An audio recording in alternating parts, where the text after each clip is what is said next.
अस्सलाम वालेकुम नाज़रीन, आप देख रहे हैं programme the review Kamran Yusuf और शहबाज राना के साथ। द रिव्यू में हम पाकिस्तान की मईशत, खारजा अमूर और नेशनल सिक्योरिटी से जुड़े मामलों पर बात करते हैं। पाकिस्तान और भारत के दरमियान कशीदगी बरकरार है और इस बात के खतरात अभी भी मौजूद हैं कि भारत की तरफ से कोई भी मुमकिन तौर पर पाकिस्तान के खिलाफ कार्रवाई हो सकती है। पाकिस्तान ने दूसरी तरफ ये वाज़े किया है कि अगर आप कार्रवाई करेंगे तो ना सिर्फ आपको मुंह तोड़ जवाब दिया जाएगा, लेकिन फिर ये जंग कहाँ पर ख़त्म होती है या तनाज़ा कहाँ पर ख़त्म होता है, इसका फैसला फिर पाकिस्तान करेगा। लेकिन दूसरी तरफ भारत की तरफ से जो पाकिस्तान के खिलाफ इक़दामात हैं उसका भरमार जारी है। आज भी भारतीय हुकूमत ने 2-3 इस हवाले से बड़े फैसले किए हैं। वैसे तो पाकिस्तान और भारत के दरमियान तिजारत ना होने के बराबर है, लेकिन बराह रास्त तिजारत के अलावा दोनों मुल्कों के दरमियान तीसरे मुल्कों के जरिए तिजारत हो रही थी और अब भारत ने यह फैसला किया है कि हर तरह की तिजारत पाकिस्तान के साथ इमीडिएटली बंद कर दी जाएगी। इसी तरह से पाकिस्तान के जो माल भरदार जहाज़ हैं उनको भारत की किसी बंदरगाह के ऊपर लंगर अंदाज होने की इजाज़त नहीं दी जाएगी और ना ही भारत का कोई जहाज़ पाकिस्तान की बंदरगाह के ऊपर आएगा। इसके अलावा भी बहुत से फैसले उन्होंने लिए हैं, लेकिन स्टार्ट में शहबाज बात करना चाहेंगे कि जो थ्रेट है अभी भी कि भारत की तरफ से मुमकिन तौर पर कार्रवाई हो सकती है, क्योंकि जितना हाइप भारत और भारतीय हुकूमत ने वहाँ पर क्रिएट किया है, कोई ना कोई फेस सेविंग उन्हें तो चाहिए। अब इसके हवाले से भारत की तरफ से कुछ आई थिंक इशारों में इस तरह की बातें कही जा रही हैं और मैं हवाला देना चाहूँगा कि एक्स जो अकाउंट है वहाँ पर एक्स का एक अकाउंट है बाबा बनारस के नाम से, और जो DG ISPR ने 2-3 रोज़ पहले प्रेस कॉन्फ्रेंस भी की थी कि जो पाकिस्तान ने भी फोरेंसिक करवाया था कि ये जो अकाउंट है ये डीपली कनेक्टेड है विद इंडियन डीप स्टेट, यानी कि समझ लें कि रॉ का ही उनका एक हैंडल है।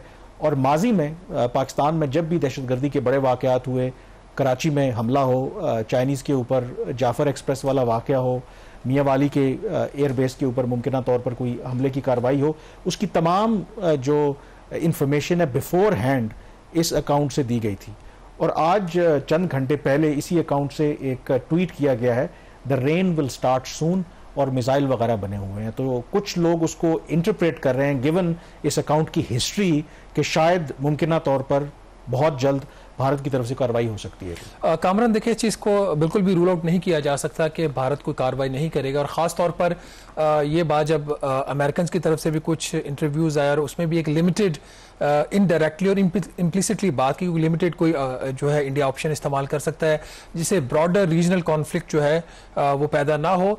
लेकिन फिर वह वाली बात, और जो हमारे पॉलिसी मेकर्स और सिक्योरिटी के जो रिस्पॉन्सिबल लोग हैं वो कर रहे हैं कि फिर चॉइस पाकिस्तान की होगी कि अगर एक मिसाइल आता है उसके बदले में 2 जाते हैं या 3 जाते हैं, एक के बदले में एक तो नहीं, एक से कहीं ज्यादा फिर जाएंगे। यही बात अभी तक पाकिस्तान ने जो पॉलिसी अपनी एक चॉइस ऑप्शन दी, और इसी कॉन्टेक्स्ट में जी ये बात बिल्कुल आप ठीक कह रहे हैं। जो पाकिस्तान के एम्बेसडर हैं अमेरिका में, उन्होंने भी कल एक इंटरव्यू दिया अमेरिकन टीवी को, और ये इम्पोर्टेंट है के ऊपर उनका इंटरव्यू, और जो इंटरव्यू उन्होंने दिया तो उन्होंने मैसेज अमेरिकन ऑडियंस को भी और जो अमेरिकन इंतजामिया उनको भी कन्वे किया कि अगर भारत की तरफ से कोई पाकिस्तान के खिलाफ कार्रवाई होगी, पहले तो हम चाहते नहीं हैं क्योंकि हम तो अपनी इकोनॉमी के ऊपर फोकस कर रहे हैं, तो फिर ऑल मीन्स का उन्होंने वर्ड यूज़ किया, वो इस्तेमाल किए जाएंगे, और फिर ये जंग क्या सूरत इख्तियार करती है इसको किसी को कोई नहीं पता। तो इन अदर वर्ड्स उन्होंने इन सो मेनी वर्ड्स ये कह दिया कि अगर दोनों मुल्कों के दरमियान जंग होती है तो it could go towards nuclear conflict. तो पाकिस्तान जो मैसेज है वो बड़ा क्लियर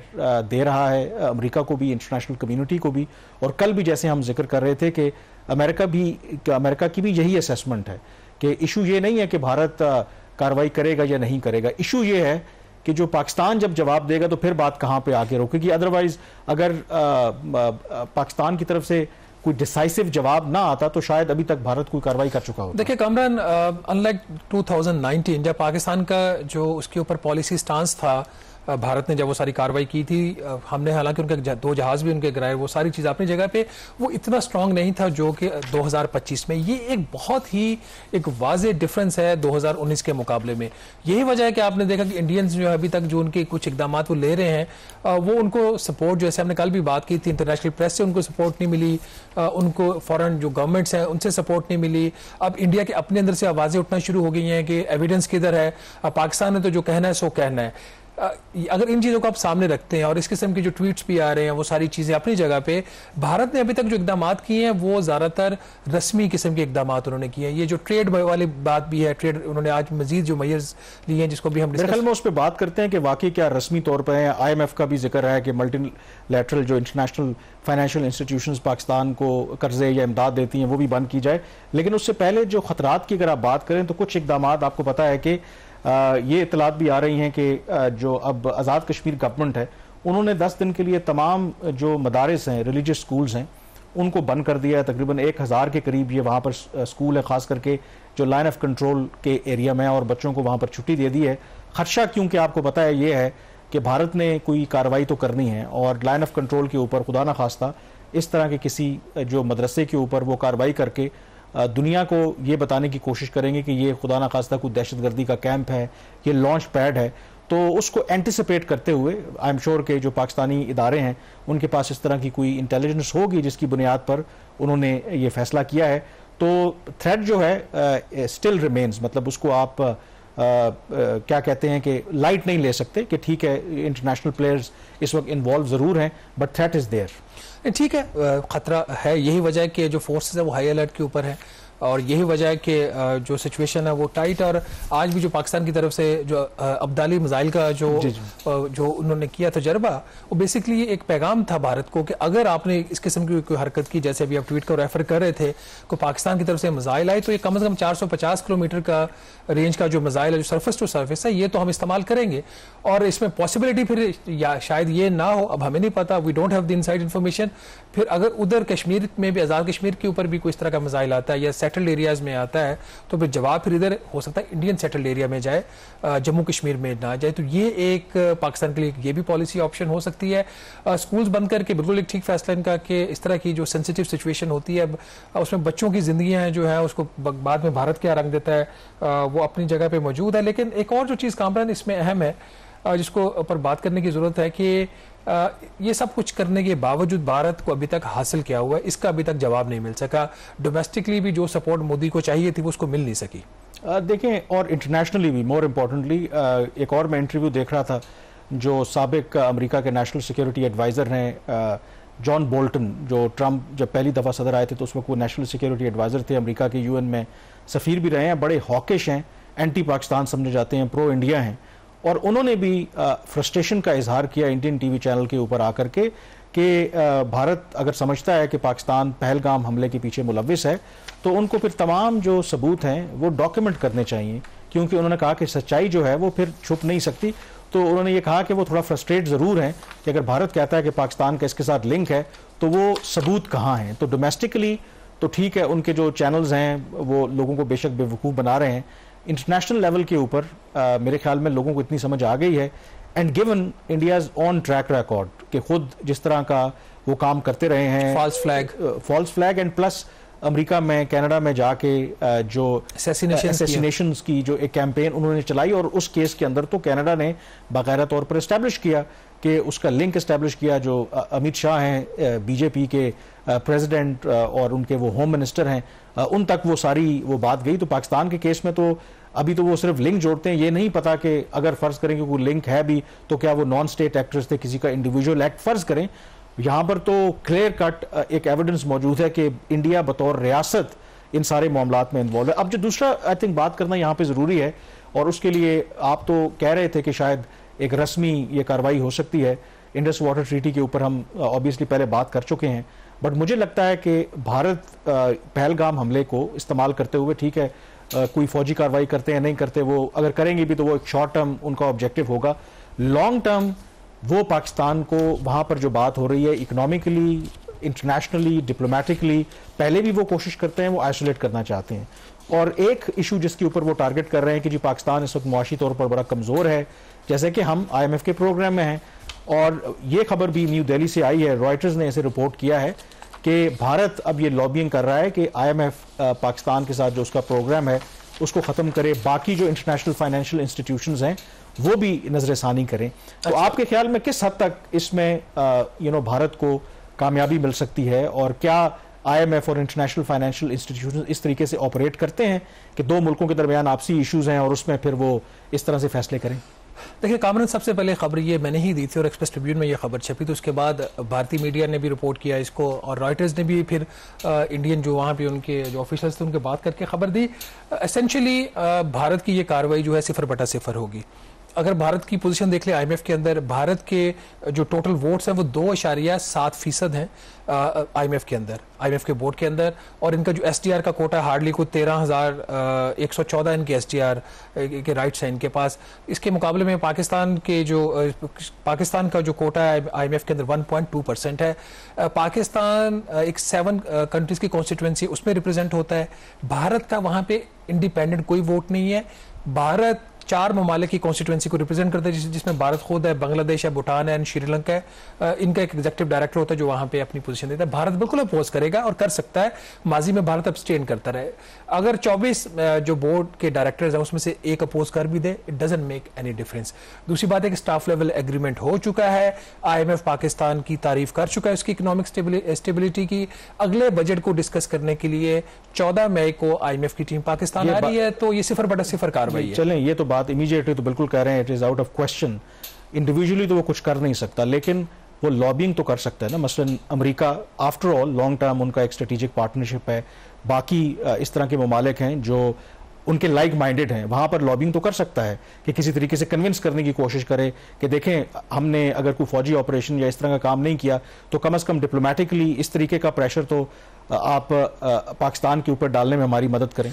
मैं आपको एक बात बताऊं कामरान, हमें ना फॉरेन कर्जों की एक लत पड़ चुकी है। अब हमें उतनी जरूरत नहीं है आईएमएफ के प्रोग्राम की, बिल्कुल हमें जरूरत है। हम एक स्टेबिलिटी की एक फेज से गुजर रहे हैं और उसका अपना 3 साल प्रोग्राम है, और वज़ीर आज़म पाकिस्तान ये बात खुद कह चुके हैं कि ये पाकिस्तान का आखिरी प्रोग्राम होगा।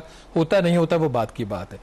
जो वर्ल्ड बैंक के कर्जा आता है और एशियन डेवलपमेंट बैंक जो है उसके ऊपर भारत को उस तरीके से इन्फ्लुएंस नहीं है, उस पर चीन का और जापान का इन्फ्लुएंस है एडीबी के साथ। एडीबी साल का पाकिस्तान को $2 अरब देता है, वर्ल्ड बैंक भी साल का तकरीबन 1.5 से $2 अरब पाकिस्तान को देता है।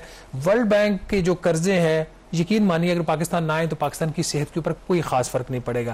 कहने को $2 अरब है, हमारे जो रेमिटेंसेज बाहर से आ रही हैं वो साल की पहले अगर $30 अरब आ रही तो अब $38 अरब की आ रही हैं। वहां पे हम थोड़ी सी मेहनत कर ले, अपने एक्सपोर्ट्स बढ़ा ले, हमें जरूरत नहीं है, पहली बात। दूसरी बात ये कि क्या भारत इस पे इन्फ्लुएंस कर सकता है या नहीं कर सकता कर्जों के ऊपर, वर्ल्ड बैंक की हद तक मुझे शक है, क्योंकि वर्ल्ड बैंक के अंदर जो लॉबी है ना इंडियंस की वो बहुत स्ट्रांग है। वर्ल्ड बैंक के जो मेरे ख्याल में प्रेसिडेंट है वो भी इंडियन ओरिजिन के हैं, और वर्ल्ड बैंक का जो साउथ एशिया का चैप्टर है उसमें काफी ज्यादा इंडियंस हैं। बहुत सारे इंपॉर्टेंट सेक्टर्स के अंदर भी है, मेरे ख्याल वाटर आगे पीछे जो सब सेक्टर्स वहां पे भी इंडियंस काम कर रहे हैं। लेकिन at the end of the day वहां पे भी एक बोर्ड बना हुआ है, वहां पे जो है वो हर जो कंट्री उसके मुताबिक असेस होती है। मुझे इसमें कोई परेशानी नहीं है, गवर्नमेंट ऑफ पाकिस्तान को भी कोई परेशानी नहीं है। एक दो और इनके जो कॉस्मेटिक मेजर्स हैं वो ब्रीफली अगर उस पर बात कर लें, तजारत है 0/0 इम्पैक्ट है। 2019 के बाद हमारी कोई तजारत भारत के साथ ना होने के बाद, मेरे ख्याल में कह रहे थे कि जो ओवर थर्ड कंट्री के जरिए भी हो रही थी कुछ $4.5 लाख थी। नहीं, अगर लेट से $5 अरब की भी अगर यूएई से जो नुकसान है, मैं एक रिपोर्ट देख रहा था भारत का है कि शायद कुछ $10 अरब की वो कह रहे थे। नहीं 10 की नहीं है, नहीं 10 की नहीं है, उसके अंदर $4 से $5 अरब कहा जाए कि वाया थर्ड कंट्री होती है। वो भारत की इंपोर्ट्स टू पाकिस्तान है, पाकिस्तान की एक्सपोर्ट्स टू भारत नहीं है। उनके जो एक्सपोर्टर्स हैं या उनके कारोबारी तबका उनको नुकसान है, उनको ज्यादा बनिए का नुकसान है, हमारा कोई नुकसान नहीं। ठीक है, अब अगर भारत से वो चीज नहीं आती हम किसी और मुल्क से ले लेंगे। ऐसी कोई चीज भारत दुनिया में पैदा नहीं करता जो दुनिया में कहीं और नहीं मिलती। लेकिन आई थिंक जो सबसे इंपॉर्टेंट यहाँ पर बात है, देखें खास करके भारत के अंदर मीडिया जो उनका है, वॉर रूम्स बने हुए हैं कि जी हमने बदला लेना है, पाकिस्तान को तबाह कर देना है। यहाँ पर भी इतनी ज़्यादा नहीं है, लेकिन फिर भी डिस्कशन हो रही है। देखें, जंग की बात करना बड़ा आसान है, अगर खुदा ना खास्ता जंग होती है तो जो उसका नुकसान है, हमने देखा है जो दुनिया में जंगें हुई हैं कि बाद में लोगों ने सिर्फ रिग्रेट और अफसोस ही किया है कि काश हम वो रास्ता ना अपनाते। तो ये अफसोस का मकाम है कि जब दो मुल्कों के दरमियान हमेशा से कशीदगी जब हुई तो जो कैजुअल्टी है वो आम लोग बनते हैं, और इस सारे क्राइसिस के अंदर हमने ये देखा कि जो आम लोग वो मुतासर हो रहे हैं, क्योंकि सबसे पहले भारत ने जो जितने पाकिस्तानियों को उन्होंने वीज़े दिए थे कैंसिल किए, फिर जो कश्मीरी जो इंडियन कश्मीर मकबूजा कश्मीर में जो साल से लोग रह रहे हैं उनको ये कह करके कि आप पाकिस्तानी हैं उनको डिपोर्ट किया जा रहा है। और उसमें दर्दनाक ये स्टोरी सामने आई कि एक 80 साल शख्स जो श्रीनगर में पैदा हुआ था वो जब उसको डिपोर्ट करने के लिए वाघा बॉर्डर के करीब लाया गया तो उसमें बस में ही वो बेचारा जहां भाग हो गया। इसी तरह से एक और पाकिस्तानी खातून जिसकी शादी एक इंडियन शहरी से हुई थी, उसका बेटा भी था, वो अपने शौहर को और अपने छोटे बेटे को छोड़ करके पाकिस्तान उसको मजबूरन वापस आना पड़ा। कब उनकी रीयूनिफिकेशन होती है, नोबडी नोज। इसी तरह से कई ऐसे लोग जो इलाज की गर्ज से पाकिस्तानी इंडिया में मौजूद थे, उनको वहां से भी निकाल दिया गया। तो आम लोग जो हैं वो सफर कर रहे हैं। तो लेट्स होप कि सैनिटी प्रिवेल। जहां पे ब्रेक लेंगे, ब्रेक के बाद जिक्र करेंगे, क्योंकि जल्द ही पाकिस्तान में जो बजट भी पेश होना है, जो टैक्स के अहदाफ जो अगले माली साल में पाकिस्तान का क्या हो सकता है, उसके हवाले से कुछ तफसीलात है। ब्रेक के बाद उस पर बात करेंगे।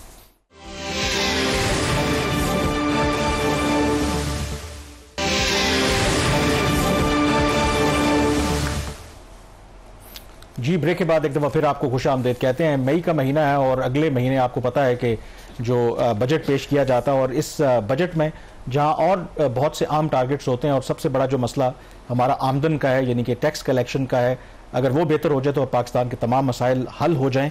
और जो इस माली साल का भी जो टारगेट हमने रखा था वो भी इस लिहाज से मुतनाज़ रहा कि रियलिस्टिक नहीं था। आगे चल के बात करेंगे कि उसमें हम किस हद तक कामयाब होंगे वो अचीव करने में।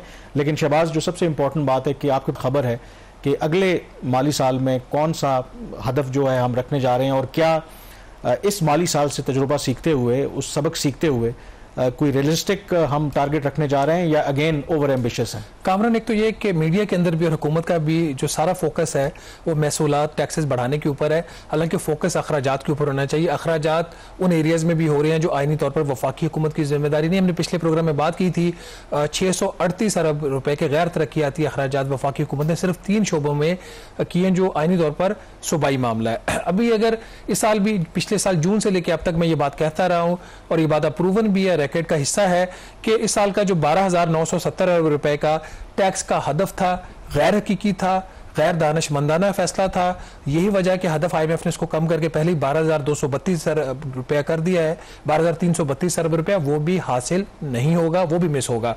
अब बात करते हैं अगले साल के हदफ के ऊपर। इन्होंने अभी जो वर्किंग की है, इनिशियल वर्किंग है, ये हतमी नंबर्स नहीं है, IMF के साथ भी शेयर होने हैं, थोड़ी गवर्नमेंट भी खुद रिव्यू कर सकती है।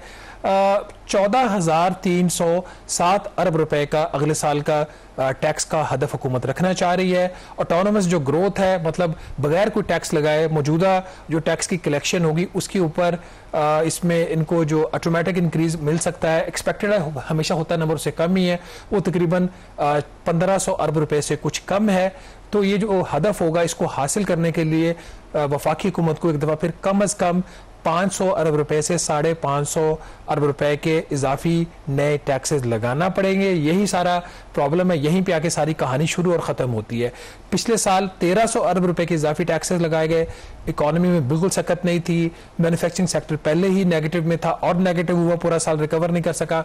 ज़राअत एक ऐसा शोबा जिसमें थोड़ी बहुत ग्रोथ आ रही थी, वो भी साल सफ़र करी, और ज़राअत में आपको पता है कोई टैक्सेशन वहाँ पे उस तरीके से डायरेक्ट टैक्सेशन नहीं है, कोई कलेक्शन सर्विसेज सैलरीड क्लास और कॉर्पोरेट सेक्टर के ऊपर सारा बोझ पड़ा। अब अगर ये 500 से 550 अरब रुपए के नए जो टैक्सेस लगेंगे तो ये इसका क्या आवाम के ऊपर इसका बोझ पड़ेगा, कौन से वो इकदाम होंगे, इस पे आइंदा आने वाले प्रोग्राम्स में बात करेंगे। 2 ऐसे मेयर्स हैं जिसका मुझे पता ये करने जा रहा है, अभी मैं इस पे डिस्क्लोज नहीं कर रहा है, इस पे मैंने फर्दर इन्वेस्टिगेट करना है। वो दोनों मेयर्स हैं, कोई इतने अच्छे इनके नहीं है, जो अभी तो ये बिल्कुल हदफ तय इन्होंने कर लिया इनिशियल, उसको फर्दर डिस्कशन करनी है। 14,307 अरब रुपया इस साल से कोई जो रिवाइज है टारगेट उससे कोई 16% ज्यादा है, तकरीबन 2,000 अरब रुपया। तो वो तो अपनी जगह पे, अब कहाँ से किस किस की जेब से पैसा निकालना है ये चीज़ अभी तय नहीं हुई इसके हवाले से। तो लेकिन अगर आप इस माली साल के मुकाबले में देखें, आप ये कह रहे हैं कि पिछले साल तो हमने तो बहुत ज़्यादा टैक्सेस लगाए थे, सो डोंट यू थिंक कि इस दफ़ा 500 अरब बहुत ज़्यादा टैक्सेस हैं? क्योंकि यूजुअली ऑब्वियसली हर साल आपको थोड़ी ग्रोथ जो चाहिए होती है, या ये स्टिल डू यू थिंक कि ये ज़्यादा है? देखिए 2,000 अरब रुपए की इजाफी कलेक्शन बनती है, तो ज़रूरी नहीं है कि जो आप इसमें टैक्सेस में इजाफा करें नए टैक्सेस लगा के, ये तरीक़ेकार गलत है। अब बहुत हो गया पाकिस्तान में जो पॉलिसी साइड से जितना अपने लोगों को, कंपनियों को, बिजनेसेस को निचोड़ना था निचोड़ लिया। इन्फोर्समेंट जो सबसे वीक एरिया है FPR का, ना पिछले साल कुछ काम हुआ ना इस साल कुछ इसके ऊपर काम हुआ। ये 26% जो टैक्सेस में ग्रोथ आ रही है, ये जो रिजल्ट है सारा इजाफी टैक्सेस का। इकॉनमी चल नहीं रही, जब इकॉनमी चल नहीं रही होती तो आप जो टैक्स पॉलिसीज उनको रिलैक्स करते हैं, उनको टाइटन नहीं करते। तो फिर प्राइम मिनिस्टर साहब का जो मूव था कि FBR के बाहर से अपना ही हैज द राइट कि अपना हैंड पिक्ड वो लाए लंगड़याल साहब को, तो उससे भी कोई फर्क नहीं पड़ा आपके ख्याल में? देखिए, जो नए चेयरमैन एफबीआर थे, अब उनको भी काफ़ी टाइम हो गया आए हुए, जुलाई से आए वो काम कर रहे हैं यहाँ पे, अगस्त से वो एक हद तक अपना रोल प्ले कर सकते हैं। उन्होंने 2-3 चीज़ों को ठीक करने की कोशिश की। वो चीज़ें थी जो एडमिनिस्ट्रेटिव थी, जिस चीज़ का उनको तजर्बा था।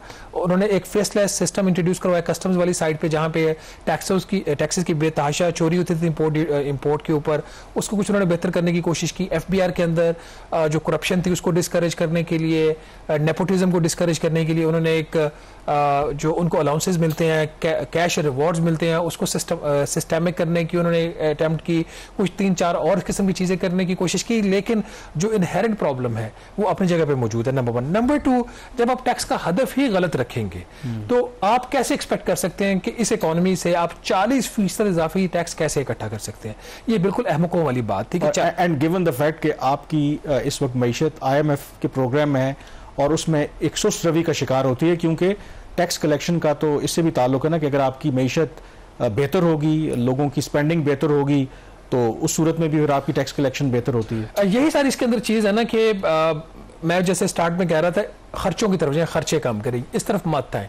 अगले साल का 16% की इंक्रीज बनता है अगर ये 14,307 अरब रुपए का हदफ रखते हैं। लेकिन कामरान कुछ ऐसे प्रपोजल्स जो है अब चैम्बर्स की तरफ से भी हुकूमत ने लिए थे, overseas investor chambers of commerce and industry, जो बेसिकली जो फॉरेन इन्वेस्टर्स हैं पाकिस्तान, उनकी एक एसोसिएशन है, उसमें लोकल कंपनीज भी हैं, और उनकी तरफ से जो हुकूमत के साथ प्रपोजल शेयर किया। अगर आप उन प्रपोजल को नजर आप डाल लें तो आपको पता लगेगा कि लोग डिमांड क्या कर रहे हैं। ये तो इजाफे की बात कर रहे हैं ना।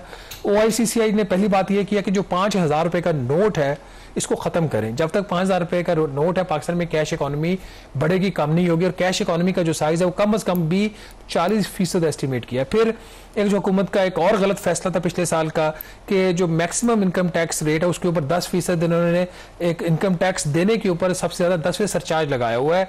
अगर आपकी जो एनुअल इनकम है वो 1 करोड़ रुपए से ज्यादा है, again that's a wrong decision, उसको उन्होंने वापस लेने की बात की है।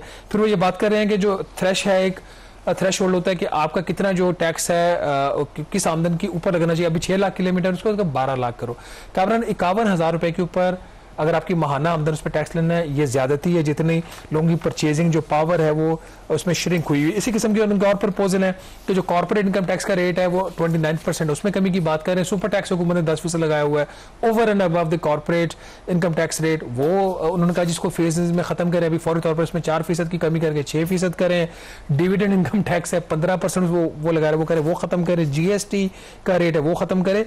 तो नाज़रीन, बेतहाशा उनकी डिमांड और बहुत सारी जो इसके अंदर डिमांड्स हैं वो जेन्युइन है। मेरा ख्याल है कि इकोनॉमी के साथ जितने हमने एक्सपेरिमेंट्स करने थे, जितने टैक्सेशन वाली साइड पे एक्सपेरिमेंट्स करने थे, कर लिए हैं।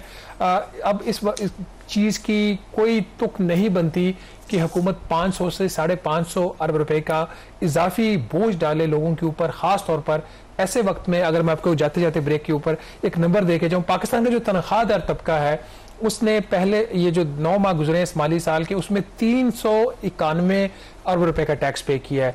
391 अरब का मतलब ये है कि पूरे पाकिस्तान से अगर 100 रुपया इकट्ठा हुआ तो उसमें से हर 100 रुपए में से 10 रुपए तनख्वाहदार तबके ने कंट्रीब्यूट किए। और इसके मुकाबले में तजारत का जो शोबा है, जिसका इकोनॉमी के अंदर हजम उसका है 18%। जो हमारे ट्रेडर्स भाई है, जो कारोबार है, वहां से हर 100 रुपए में से सिर्फ 60 पैसे इकट्ठे हुए हैं, 0.6%। 60 पैसे हर 100 रुपए में से कंट्रीब्यूशन ट्रेडर्स की है। और हमारी तनख्वाहदार जो क्लास है वो कितना पे कर रही है? 10%, हर 100 रुपए में से 10 रुपए। तो ये है हमारी डिस्क्रिमिनेशन, जो अब गैर बिल्कुल एक नाइंसाफी है टैक्सेशन के हवाले से। इस किस्म की पॉलिसी के साथ मुल्क आगे नहीं चलते। यहाँ पे छोटी सी ब्रेक लेंगे और ब्रेक के बाद इसी टॉपिक पे डिस्कशन जारी रखेंगे। स्टे विद अस।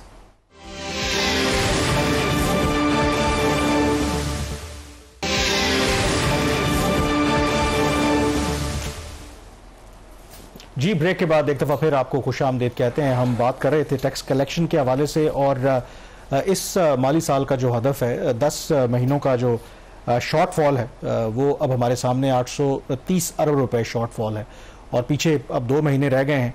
सो 1,000 अरब तो आराम से क्रॉस। क्लियरली मतलब टारगेट तो हम मीट नहीं कर पा रहे, बट कितना करीब जा सकते हैं? देखिए 12,970 अरब गलत टारगेट था। आईएमएफ ने खुद माना पिछले महीने जब ये टॉक्स हुई थी, बल्कि मार्च में, तो उन्होंने 12,970 अरब रुपए को कम करके 12,332 अरब रुपए कर दिया था।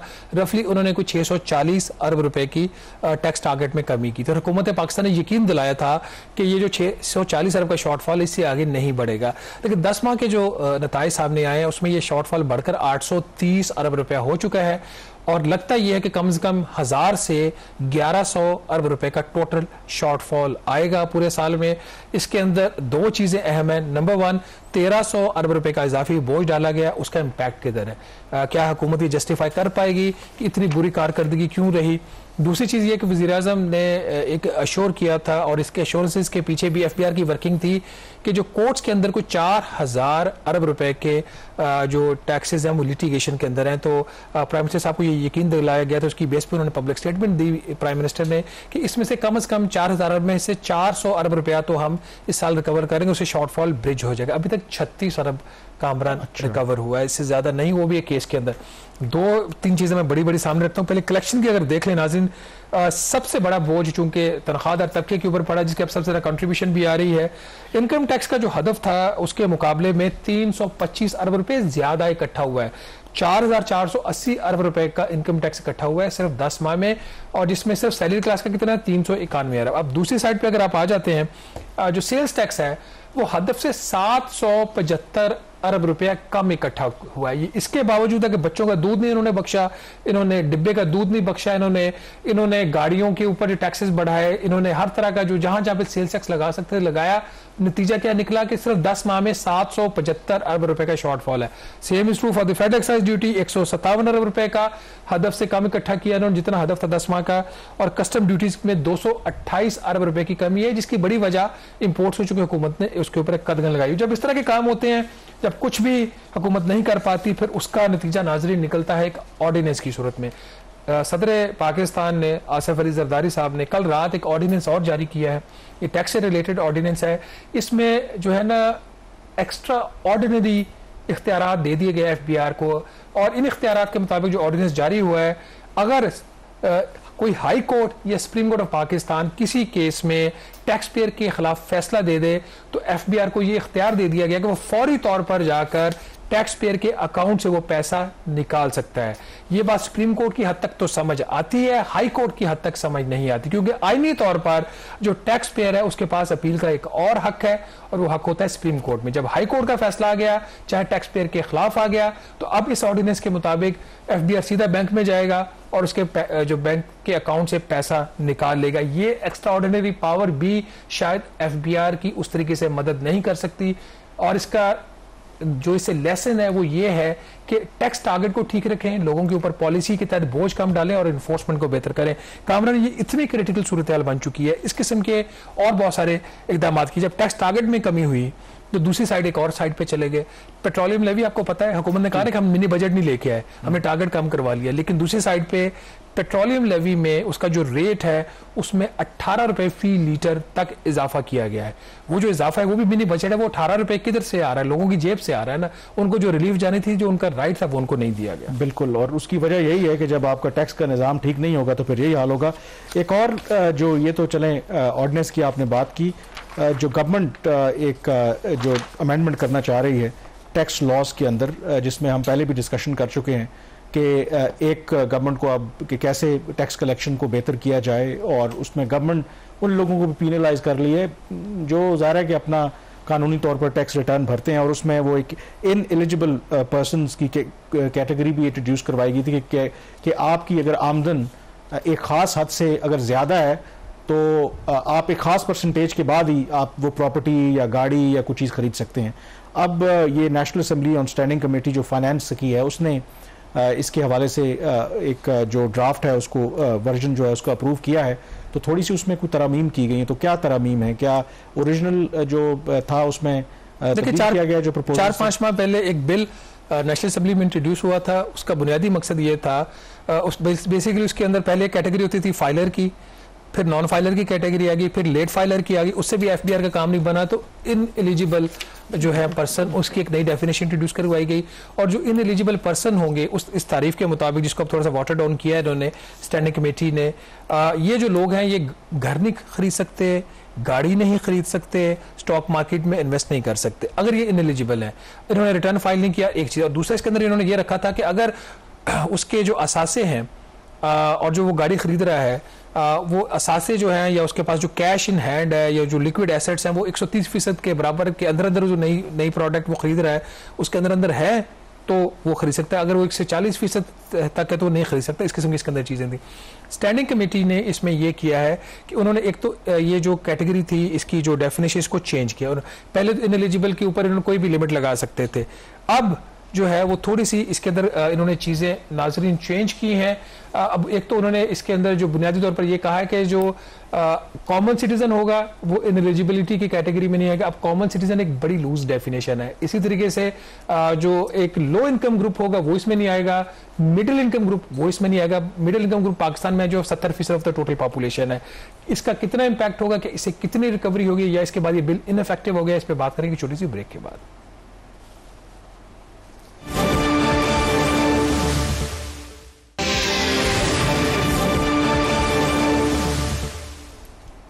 जी, ब्रेक के बाद एक दफ़ा फिर आपको खुशामदीद कहते हैं। हम बात कर रहे हैं उस नई तरमीम की टैक्स लॉज में जो लाई जा रही हैं। तो शहबाज, क्या उसका जो ब्रेक से पहले हम जिक्र कर रहे थे कि थोड़ा सा इसको सॉफ्ट तो किया है, तो क्या इसका इम्पैक्ट पड़ेगा?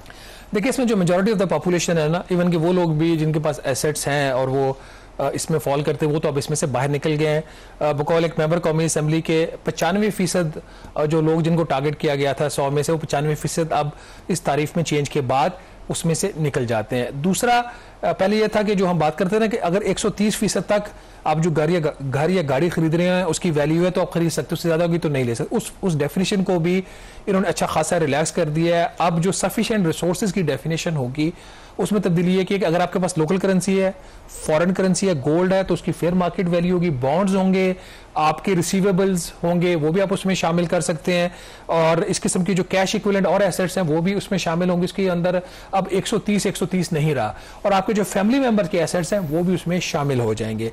और एक और चीज, जो बार्टर ट्रेड का भी कॉन्सेप्ट लिया है ये, उसके मुताबिक अगर आपका एक प्लॉट है उसके बदले दूसरा प्लॉट है तो आप ले सकते हैं, उसको आपको जस्टिफाई करने की सोर्स की जरूरत नहीं है। तो इसके बाद मेरा ख्याल ये इस बिल को ना ही पास करें जुलाई में, अब जुलाई में इन्होंने पास करना है, उसके बगैर भी गुजारा हो सकता है, इससे कोई खास इनको फर्क नहीं पड़ेगा। अच्छा, दूसरी जो डेवलपमेंट है और वो बड़ी अलार्मिंग है, उसका लिंक भी ऑफ कोर्स हमारी टैक्स कलेक्शन के साथ है। एक जो इंडिपेंडेंट इदारा है the policy research institute of market economy, उनकी जो स्टडी अब सामने आई है जिसमें वो ये कह रहे हैं कि पाकिस्तान में स्मगलिंग की वजह से 3,400 अरब रुपए का जो रेवेन्यू शॉर्टफॉल जो हमें इकट्ठा होना चाहिए वो हमारा चोरी हो जाता है या उस सिस्टम में नहीं आता। जो ओवरऑल हमारी अगर टैक्स कलेक्शन की बात करें तो वो 26% बनता है। और आप इमेजिन करें कि अगर ये 3400 अरब रुपए हमारे सिस्टम में होते तो शायद जो सैलरीड क्लास हों या बाकी जो टैक्स वैक्स लगाते हैं वो हुकूमत को लगाने की जरूरत ना पड़ती। देखिए कामरान, असल जो काम करने वाला है ना, मैं जो इन्फोर्समेंट की बात करता हूँ वो यहाँ पे है। देखिए, ये बड़ी ही एक अलार्मिंग स्टडी है और ये बहुत ही बड़ा फिगर है। इससे पहले इतना बड़ा फिगर 3400 अरब रुपए का tax loss because of smuggling and illicit trade. Smuggling एक चीज, उसके साथ जो इलिसिट ट्रेड है वो भी शामिल है। ये इससे पहले फिगर नहीं आया। अगर ये फिगर गलत है तो फेडरल बोर्ड ऑफ रेवेन्यू को चैलेंज करे, अगर ये ठीक है तो फिर आके एक्सप्लेन करे कि इतना बड़ा नंबर कैसे होगा। इसमें जो सबसे बड़ा एक फिगर है सीधा सीधा जो अफगान ट्रांजिट ट्रेड है, जिसका हमने पिछले प्रोग्राम में जिक्र भी किया था, 1000 अरब रुपए की जो टैक्स का लॉस है उसकी मद में कैलकुलेट किया। जो एक और जो चीज़ है जो हुकूमत के लिए एक बहुत ही परेशान कुन बात होनी चाहिए लेकिन है नहीं, टोबैको सेक्टर जो है ना सिगरेट्स के ऊपर, ये कहा जाता है कि बड़ा कोई बुरा काम है स्मोकिंग, बिल्कुल इसमें कोई शक नहीं कि हेल्थ के लिए ठीक नहीं है, इंजूरियस टू हेल्थ है। उसके ऊपर इन्होंने फेडरल एक्साइज ड्यूटीज के रेट जो थे वो 150% तक बढ़ा दिए थे। उसका नतीजा क्या निकला कि सवाए 2 बड़े ब्रांड्स के सिगरेट्स के जो मल्टीनेशनल कंपनीज पाकिस्तान में सेल करती हैं, वो उनके ऊपर तो टैक्स का बर्डन बढ़ गया, उनका जो शेयर था टोटल सिगरेट सेल्स में वो कम हो गया। और फायदा किसको हुआ? जो यहाँ पे अनरजिस्टर्ड लोकल ब्रांड्स थे, उनकी जो काउंटरफेट सिगरेट्स थे उसका शेयर, मार्केट शेयर जो था वो तकरीबन 30% या 36% से बढ़कर 30% से बढ़कर 54% तक हो गया, और टैक्स लॉस को 300 अरब रुपए का। Same is true for oil. जो ऑयल इंपोर्ट होता है उसके ऊपर अगर जो यहाँ पे फॉर्मल चैनल से तेल आ रहा है जो बिक रहा है उसके ऊपर 20% एक ड्यूटी है, इंपोर्ट ड्यूटी, और 78 रुपए फी लीटर उसके ऊपर पेट्रोलियम लेवी है। आप ईरान से तेल को स्मगल करें, ये ड्यूटीज टैक्सेस बचाएं, और वो जो आप उसको आप सस्ते प्राइस पे आगे बेचें। और उसमें हमने एक दफ़ा खबर भी की थी 100 रुपए तक, 150 रुपए फी लीटर तक लोगों ने प्रॉफिट कमाया स्मगलिंग करके ईरान से तेल की और केमिकल की मद में। तो ये वो सारी चीज़ें इंडिकेट करते हैं यहाँ काम करने की जरूरत है। हाई टैक्सेस होंगी तो स्मगलिंग होगी। अब अगर आप पारा में हम मार्केट में यहाँ बैठे हो जहाँ पे हमारा ऑफिस है, FBR यहाँ पे रेड जोन के अंदर है। FBR के 500 मीटर के डिस्टेंस के ऊपर, 1 किलोमीटर भी नहीं, स्मगल्ड टायर्स बिक रहे हैं। और इन्होंने जो टायर्स का जो एस्टिमेट्स इनका है वो भी गालबन उसमें कह रहे हैं 60% जो पाकिस्तान में टायर बिक रहा है वो स्मगल टायर है। 60% ऑफ द टोटल टायर, और 106 अरब रुपया उसका रेवेन्यू लॉस है। तो दिस इज द एरिया जहां पे काम करने की जरूरत है। जो आपका जो टैक्स का निज़ाम है उसको रैशनल करें, और बजाय लोग चोर दरवाजे के स्मगल करने के बजाय अगर वो लीगल चैनल से आएगा, आवाम को भी फायदा होगा, एक चीज सस्ती उनको मिलेगी, और दूसरा ये है कि गवर्नमेंट की जो टैक्स कलेक्शन है उसमें भी इजाफा होगा। टैक्स पॉलिसी में मजीद इजाफा की गुंजाइश करने की गुंजाइश नहीं है। लोगों पे टैक्सों का बोझ ना डालें, बजट में इधर काम करें। बिल्कुल। बहरहाल प्रोग्राम द रिव्यू से इतना ही। कामरान यूसुफ और शहबाज राना को आप इजाजत दीजिए। अल्लाह हाफिज।